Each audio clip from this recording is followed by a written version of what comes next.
शुभ सकाळ मित्रांनो. हे पाठीमागचं बॅकग्राऊंड बघून, हे नेचर बघून तुम्हाला समजलंच असेल की मी आज कुठल्या तरी ट्रेकवरती चाललेलो आहे. पण आपण आज ज्या ट्रेकवरती चाललेलो आहे या किल्ल्याबद्दल मलाही माहिती नव्हतं. हा किल्ल्याबद्दल मी वाचल्यावरती, ऐकल्यावरती या किल्ल्याबद्दल मला कळलं. तर असा अपरिचित किल्ला आहे हा, जो की लोणावळ्यामध्येच येतो. तर लोणावळ्यापासून म्हणजे आम्ही पुण्यापासून निघालो तर लोणावळ्यामध्ये आलो. लोणावळ्यापासून टायगर पॉईंट, आणि टायगर पॉईंटपासून पुढे 1-2 किलोमीटर आल्यावरती एक लेफ्ट टर्न लागतो आपल्याला. तर या लेफ्ट टर्नपासून पुढे आल्यावरती आपल्याला या किल्ल्याला जायचा रस्ता मिळतो. तर या किल्ल्याचं नाव आहे मोरगिरी किल्ला, आणि समोरच तिथून पुढे गेल्यावरती लागतो तो तुंग किल्ला. तर आपण असा एक नवीन आणि असा भन्नाट ट्रेक करणार आहोत. तर आज करूयात आपण मोरगिरी किल्ला एक्सप्लोअर. बऱ्याच दिवसांनी बाहेर पडलोय, खूप शांत वाटतंय. तुम्ही कधी निसर्गामध्ये जर आले ना तर ऑब्झर्व करा नक्कीच. तर हे जे चिमण्यांचे आवाज, सनराईज, असा एक फ्रेश हवा, म्हणजेच असं फ्रेश ऑक्सिजन, हेच खरं माणसाचं मेडिटेशन आहे असं मला वाटतं. आणि हेच अनुभवण्यासाठी मी नेहमी सह्याद्रीमध्ये येत असतो. चला तर मग आपल्याला आता ह्या रस्ता जो दिसतोय ह्या साईडने आपल्याला सरळ मोरगिरीवरती जायचं आहे. एक 10 ते 15 मिनिटं आपण बेसला पोहोचूया.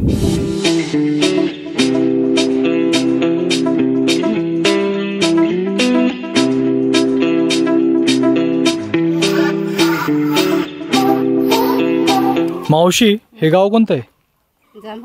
जांभुळणे. आणि आता हे किल्ल्याला जायचा रस्ता हाच आहे ना इकडनं? रस्ता थोडासा खराब आहे आणि आपण इथं आल्यावरती एक बोर्ड लागतोय इथे किल्ले मोरगिरीकडे, आणि आपल्याला जायचं आता इकडून वरती. आणि या साईडला जर सरळ गेले तुम्ही तर या साईडला तुंग किल्ला आहे, आणि इथून 3 ते 4 किलोमीटर असेल तुंग किल्ला. हे जागोजागी असे ॲरो दाखवलेत पोस्टरवरती. इथे एक पोस्टरवरती ॲरो आहे आणि हा रस्ता आपल्याला गाईड करतायत बरोबर.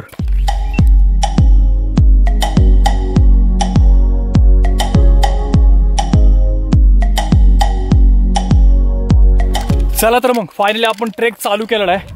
आणि आम्ही हा ट्रेकवरती 2 जण चाललेलो आहे, शिवराज आणि मी. माझा भाऊ आहे हा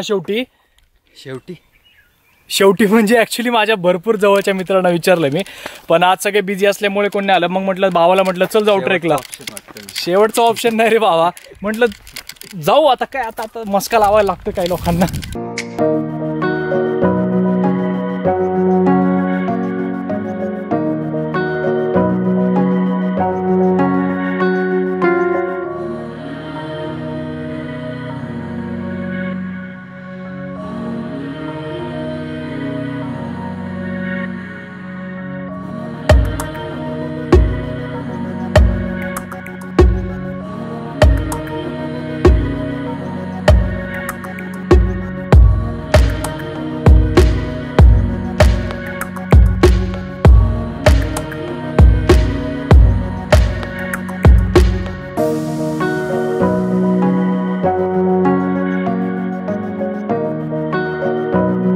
किल्ल्यावरती जाताना आपल्याला एक पठार लागतो. तर आपण या पठारावरती येऊन पोहोचलोय, आणि या पठारच्या जर साईडला बघितलं तर आपल्याला हे आंबिवली सिटी दिसते पाठीमागे. कोरीगड दिसायला लागला इथून एकदम ठळक असा, आणि वरती गेल्यावर आपल्याला तुंग, लोहगड, विसापूर दिसू शकतो पलीकडनं. हे लांबच लांब आहे पठार, खूप मोठं पठार आहे. असं बघल तिकडे असं पूर्ण स्पेस, मोठा स्पेस आहे इथे.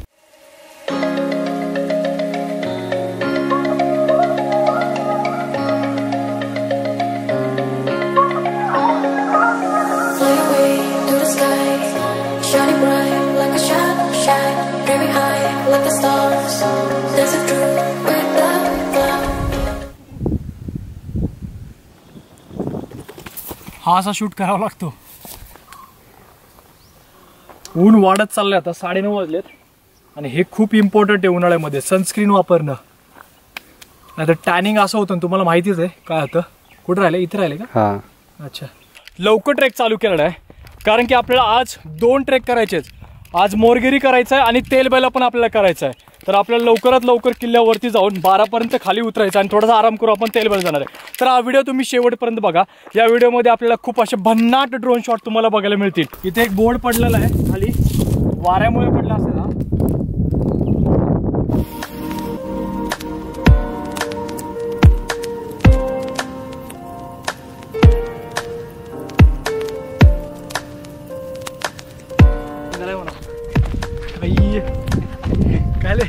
लय मोठं जंगल होतं, लय मोठं. चालताना ना हे झाडं बघून चालणार, तर हे डोक्याला लागले ना काटे खूप तीक्ष्ण असतात. पूर्ण असं शंकूसारखा आकार दिसतो याचा. त्याची चढाई खूप कठीण असणारी वाटते, डायरेक्ट 90 डिग्री असं सरळ असणार आहे. आमच्या दोघांशिवाय गडावरती कोणीच नाहीये. शनिवार रविवारी असू शकतात लोक, पण आज कोण नाहीये. मगाशी आपण पठार चढलो, पठारावरनं आपल्या जवळपास अर्धा तास चालावं लागतं.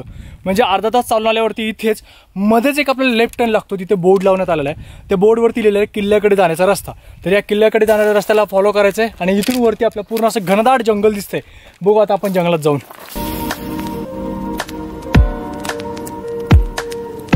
ही जी झाडं दिसतात ना तुम्हाला सुकलेली, ही सगळी आता उन्हाळ्यात सुकलेत. याला जर पावसाळ्यामध्ये पानं असती ना, हा रस्ता दिसला नसता आपल्याला. एवढं असं दाट हे झालं असतं. गडावर कचरा करू नये, गडाचे पवित्र राखा. जंगलामध्ये एंटर केल्या केल्या शांत आणि किर पक्ष्यांचे आवाज ऐकून तर खूप छान वाटते. आतमध्ये आल्यावरती जंगलामध्ये बऱ्याच अशा पाऊल वाट आहेत, पण इथे बोर्ड पण लावले, त्या बोर्डलाच फॉलो करा. एक छोटंसं ऑब्झर्वेशन, आपण इथून चालत असताना हे जे मुळा दिसतात आपल्याला, ह्या मुळांच्याच आपल्या पायऱ्या आहेत. नाही तर पूर्ण असं माती स्लिपरी असते. ह्या मुळांनीच आपल्याला पायऱ्या बनवून दिलेल्या आहेत. जसं काय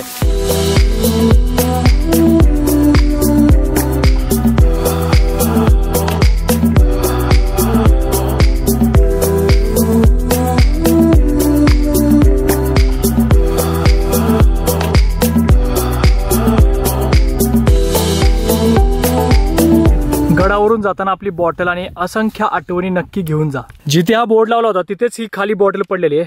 मला वाटतं ही कोणीतरी टाकून दिलेली असावी ते, पण ही बॉटल आम्ही खाली घेऊन जाणार आहे. ही कोणाची आठवण असेल ती खाली घेऊन चाललोय आम्ही. एकदम खडी चढाई राहू, लगेच दम लागतो इथे.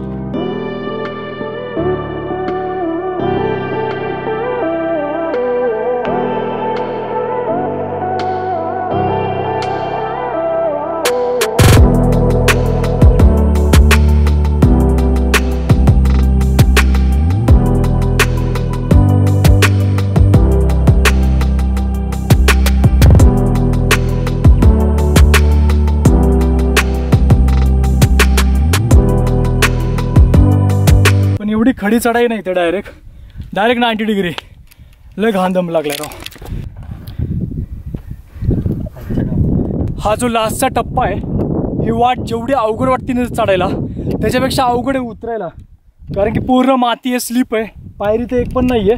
मी पूर्ण असं एकदम आहे की ह्याच्यावर थांबलोय, स्लिप होते पूर्ण. सगळ्यात अवघड पॅच हा.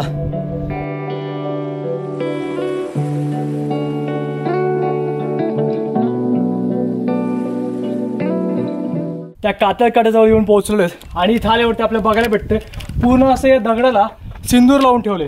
आल्याला आपल्याला एक पाण्याचं टाकं दिसते, पाणी प्यायचं नाहीये. इथून आपल्याला वरती जायचं सीडीवरती, आणि इथे आपल्याला जाख माताचं एक छोटंसं भुयार दिसतं, जे की असं गावकऱ्यांचं मंदिर असावं, छोटंसं काहीतरी फंक्शन होत असेल. आणि इथं लावलेली घंटी.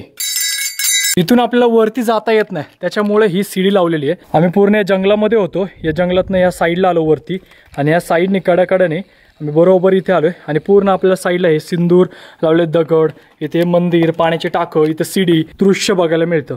सीडी खूप मजबूत आहे, त्याच्यामुळे बिंदास तुम्ही वरती जाऊ शकता. सीडीवरून लोखंडी सीडी आहे. मोरगिरी किल्ल्यावरती आल्यावर आपल्याला इथे आपल्याला ना तटबंदी बघायला मिळते ना बुरुज बघायला मिळते.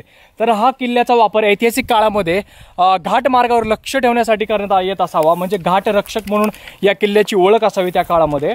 ऊन खूप वाढले ना रे, खूप ऊन वाढले आणि आता भूक लागली. खरं तर आता आम्ही थोडंसं गड खाली उतरलो. त्या पठारावरती पोहोचल्यावरती आम्ही थोडंसं खाणार आहे झाडाखाली. तिथं मस्त झाड बघितले आम्ही येतानाच वरती.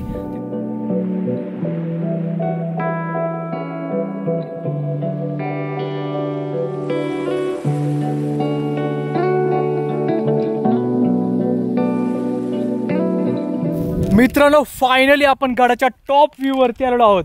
पाठीमागं आपल्याला भगवा झेंडा फडकताना दिसतोय. आणि इथं वरती आल्यावरती म्हणजे एवढं सगळं अंगावरती ऊन घेऊन एवढा अट्टहास करून वरती आल्यावर आजूबाजूचा परिसर आपल्याला बघायला मिळतोय. पूर्ण अशी पर्वतांची, आपल्या सह्याद्रीची शृंखला बघितल्यावर मनाला एक वेगळी शांतता मिळते.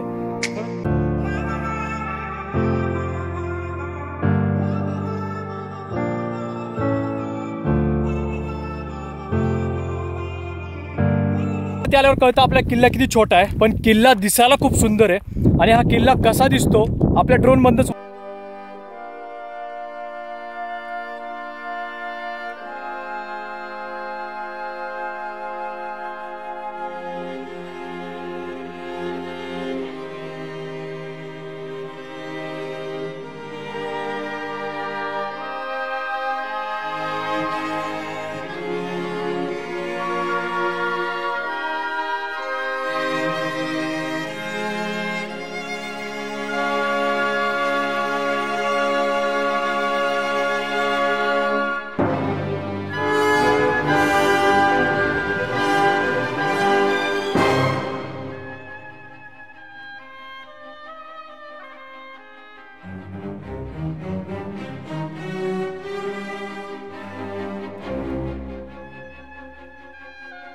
पूर्ण सुकलेलं आहे। गडावरती अशी एकूण 5 टाकी आहेत आणि आपल्याला ह्या गडावरून आपल्याला कोरीगड, तुंग, तिकोना जर दिसला तर घनगडही इथून दिसतो आपल्याला।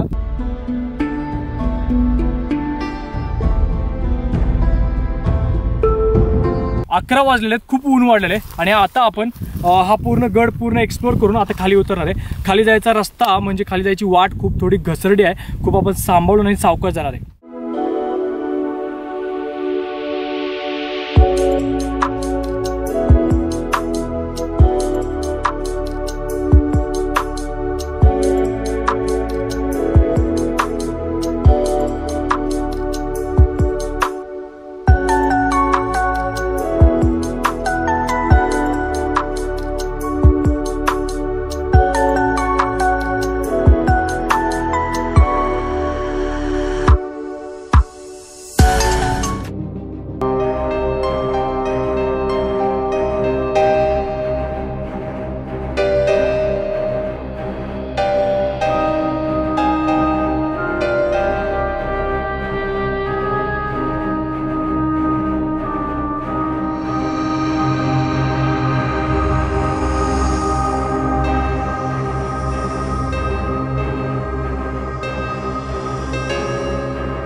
उतरताना खरंच खूप रिस्की पॅच आहे। मी याच्याबद्दल वाचलं होतं, पावसाळ्यामध्ये तर खूप भयानक आहे, खूप भयानक।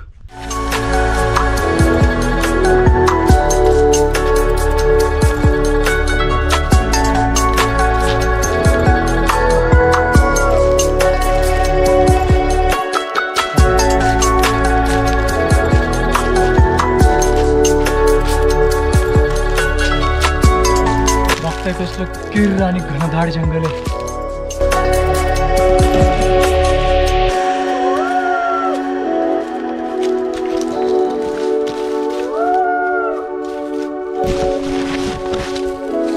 या साईडला आहे का नाही माहिती, हरवलं आपण।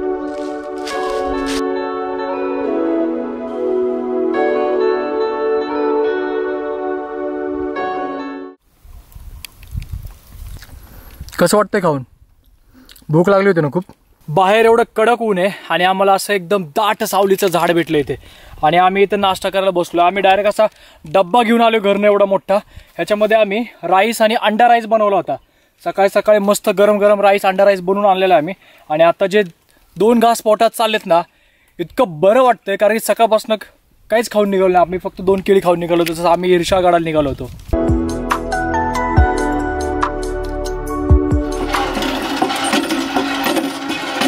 गावाकडचं फील येते ना, भारी वाटतं। अरे बकेट भरली, हे पाणी काय गार आहे, एक नंबर। एप्रिलचा महिना आहे, उन्हाळ्यामध्ये ट्रेक करायचं म्हणजे उन्हाळ्यामध्ये काय हालत होते ट्रेकला आल्यावरच कळत येते। तर आम्ही आलो इथं बेस विलेजमध्ये, जिथं आम्ही सुरुवात केली त्या ट्रेकला। तर आजचा व्हिडिओ मी आता इथेच संपवते। हा व्हिडिओ जर तुम्हाला आवडला असेल, ह्या व्हिडिओचे जर ड्रोन शॉट तुम्हाला आवडले असतील तर व्हिडिओला आपल्या नक्कीच लाईक करा। चॅनलवरती नवीन असाल तर चॅनलला सबस्क्राईब करा। तर so good bye, take care, जय महाराष्ट्र। भेटूया लवकरच अशा पुढच्या भन्नाट व्लॉगमध्ये। आणि या पुढच्या व्लॉगमध्ये तर भेटायचं आहे, पण ही गाय का माझ्यासमोर होती? हात लावू का? मारायची नाही तर बाबा, जाऊ दे, नको बाबा, मारायची ती।